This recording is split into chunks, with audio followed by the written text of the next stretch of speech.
Olá, pessoal. Boa noite a todos. Eu e meu grupo iremos apresentar para todos vocês, colegas de classe, o nosso Manual do Idoso com o tema proposto hipertensão arterial. Eu irei falar um pouco sobre o que é hipertensão arterial em idosos, mas antes disso, peço que vocês esperem mais alguns instantes enquanto eu vou fazer uma breve apresentação sobre os discentes que compõem este grupo, certo? Alessandra Laís, Elisine Jesus, Erismaura Souza, Éricio Conceição, Jéssica Oliveira, Jarlan Neri, Tailane Macedo e Maurina Passos. Somos alunos da instituição Faculdade Unef de Feira de Santana, do terceiro semestre de enfermagem. Essa matéria é um projeto integrador de farmacologia geral, com parceria da docente Renata Oliveira. Eu irei falar para vocês agora um pouco do que é a hipertensão arterial. A hipertensão arterial é uma condição clínica que resulta em níveis pressóricos cronicamente elevados, resultante de uma incapacidade da regulação da PA em níveis basais. A hipertensão arterial, ou pressão alta como é mais conhecida, é uma doença crônica que é caracterizada pelos níveis elevados da pressão sanguínea nas artérias.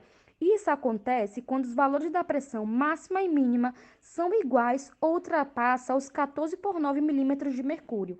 A pressão alta faz com que o coração tenha que exercer um esforço maior que o normal para fazer com que o sangue seja distribuído de forma corretamente para todo o corpo. A pressão alta é um dos principais fatores de risco para a ocorrência de acidente vascular cerebral, infarto, aneurisma arterial, insuficiência renal e cardíaca. A hipertensão também é conhecida como uma doença multifatorial por desencadear várias doenças. A hipertensão é uma doença traiçoeira e democrática.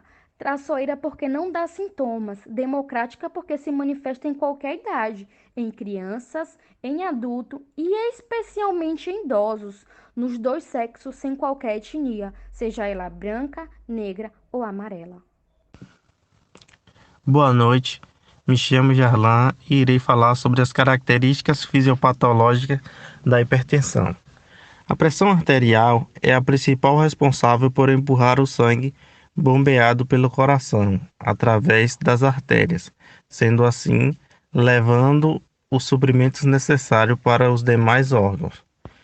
Quando a pressão encontra-se alta, o coração exerce bastante força para bombear o sangue porque com a idade avançada do paciente, as artérias encontram-se bastante complacentes e oferecem mais resistência para a sua passagem, dessa forma, podendo desencadear algumas complicações, tais como lesão nas paredes das artérias, podendo ocasionar um derrame ou acidente vascular cerebral, insuficiência cardíaca, coração grande, diabetes mellitus, resistência à insulina e insuficiência renal. Vale salientar que a hipertensão é uma das principais causas da insuficiência renal. Alterações fisiológicas do envelhecimento. Com o passar dos anos, ocorrem várias alterações fisiológicas comuns em todos os indivíduos, sejam elas na audição, pressão arterial, pele, sistema imunológico, cérebro, visão, músculos e ossos. Os idosos vão perdendo a capacidade de homeostase, onde o funcionamento do seu organismo passa a ser diferente em comparação ao indivíduo jovem sadio. A partir dos 25 anos, o organismo começa a perder 1% da sua capacidade funcional a cada ano. Ou seja, o indivíduo vai perdendo a sua capacidade de homeostase, que seria o equilíbrio do nosso corpo. Em relação à hipertensão, o acúmulo de placas de gordura na parede das artérias leva ao seu estreitamento, o que facilita a elevação da pressão arterial. Outros fatores que podem contribuir com o aumento do fluxo sanguíneo é o espessamento da parede vascular, chamado de arteriosclerose, diminuição da elasticidade vascular, redução das células excitocondutores do coração, calcificação e fibrose nos tecidos valvulares. Olá, pessoal, boa noite. Meu nome é Alessandra e eu vou estar trazendo um pouco de informação para vocês sobre os fatores de riscos e as manifestações clínicas da hipertensão arterial. Bom, então, existem vários fatores de riscos que influenciam para a hipertensão arterial e eles podem ser classificados em fatores endógenos e fatores exógenos. Os fatores endógenos, podemos dizer que são os fatores não modificáveis, ou seja, são fatores que não podem ser evitáveis. Que fatores são esses? A hereditariedade, a idade, raça, etnia. Bom, em relação à idade, segundo uma obra que eu li de, Dr. Drauzio Varela, né? Ele diz que metade da população, a partir dos 50 anos, sofrem de pressão alta, ou seja, da hipertensão arterial, e depois dos 70 anos, 70% da população é hipertensa. Então, retomando aí agora sobre os fatores exógenos são os fatores que podem ser modificáveis, ou seja, eles são fatores que podem ser evitáveis. Que fatores são esses? O sedentarismo, a bebida alcoólica, a má alimentação, o tabagismo, o estresse, entre vários outros, né? É isso. E agora vou estar falando um pouquinho para vocês sobre as manifestações clínicas da hipertensão arterial. A hipertensão arterial, né? Como sabemos, ela pode ser tanto sintomática ou assintomática, ou seja, pode apresentar sintomas, mas também podem não apresentar. Geralmente, essas manifestações clínicas costumam aparecer quando a PA, que é a pressão arterial, está muito elevada. Pode ocorrer cefaleia, dores no peito, visão turva, fraqueza e até um sangramento nasal, né? Bom, eu vou passar a palavra agora para o meu colega, que vai estar explicando um pouquinho mais sobre o assunto para vocês. Boa noite, me chamo Elisene e falarei um pouco sobre terapia farmacológica no idoso. O uso da terapia farmacológica combinada, duas drogas no mesmo comprimido, é uma necessidade para os idosos, melhorando a aderência e a eficácia antihipertensiva e diminuindo os efeitos colaterais. Neste caso, as complicações provenientes da pressão alta, como infarto agudo do miocárdio e acidente vascular cerebral, possuem protocolos clínicos e diretrizes terapêuticas, que são documentos que estabelecem critérios para o diagnóstico da doença ou do agravo à saúde. O tratamento preconizado com os medicamentos e demais produtos apropriados para a doença, efetuando assim quando couberem as posologias recomendadas. Os mecanismos de controle clínico e o acompanhamento e a verificação dos resultados terapêuticos a serem seguidos pelos gestores do SUS. A terapia farmacológica da hipertensão arterial no idoso precisa considerar os fatores intrínsecos do paciente. A menos que contraindicados, os antihipertensivos são os agentes da escolha porque comprovadamente reduzem a morbidade e mortalidade cardiovascular. A morbidade, no caso, é o conjunto de causas capazes de produzir uma doença, certo? Então, é de extrema importância, né, esse idoso hipertensivo ter um acompanhamento com o médico, certo? Para que esse médico possa passar os medicamentos devidos e necessários para que ele possa fazer o uso desses medicamentos e controlar, né, essa hipertensão arterial. Boa noite, gente. Eu me chamo Maurina e irei falar um pouco sobre a terapia não farmacológica para a hipertensão arterial. A terapia não farmacológica da hipertensão arterial consiste em estratégias que visa mudar o estilo de vida do indivíduo, do paciente, que pode levar à diminuição da dosagem dos medicamentos ou até mesmo a sua dispensa, ou seja, a não utilização de medicamentos para a hipertensão.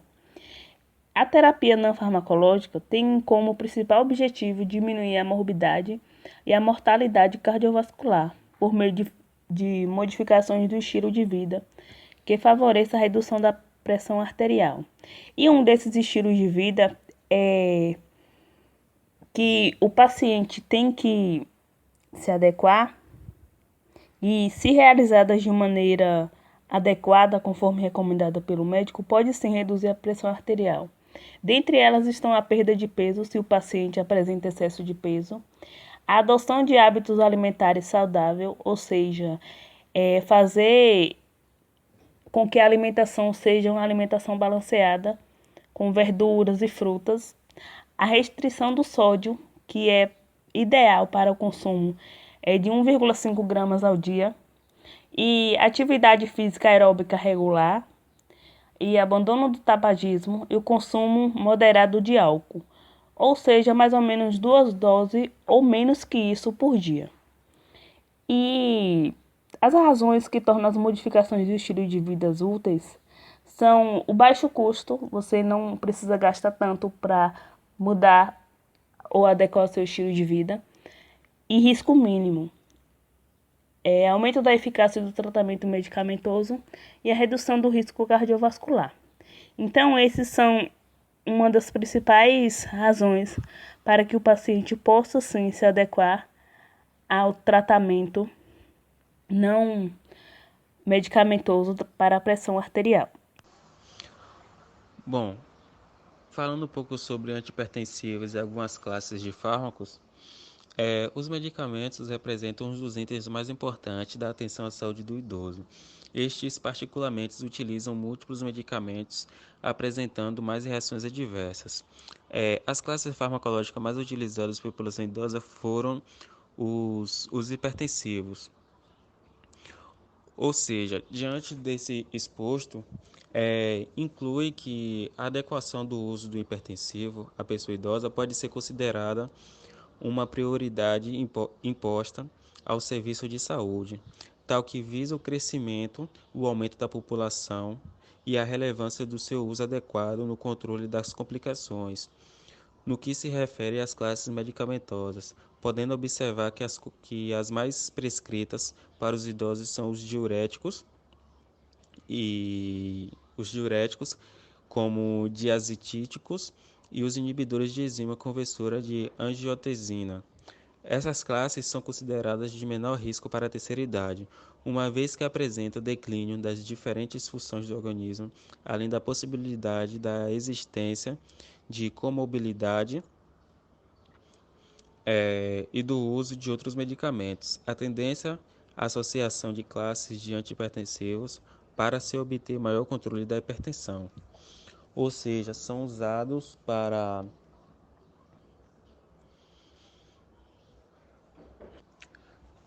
o maior controle dos batimentos cardíacos e da pressão arterial, assim dando uma ótima qualidade de vida para a terceira idade, com alguns fármacos prescritos diretamente para este tipo de pessoa, com mais sensibilidade ao uso de fármacos. A avaliação dos desfechos terapêuticos. Deve-se monitorar a frequência e a gravidade dos sintomas da hipertensão arterial sistêmica, orientando o paciente sobre a doença e possíveis complicações. Ou seja, devemos orientar o paciente sobre a doença, falando sobre os sintomas, fatores de risco e sobre o tratamento que devem ser feito e alertando-o sobre possíveis complicações que pode haver se não fizer o tratamento adequado. Devemos também estar monitorando a frequência e a gravidade desses sintomas e orientando-nos a adotar uma alimentação saudável e atividade física regular.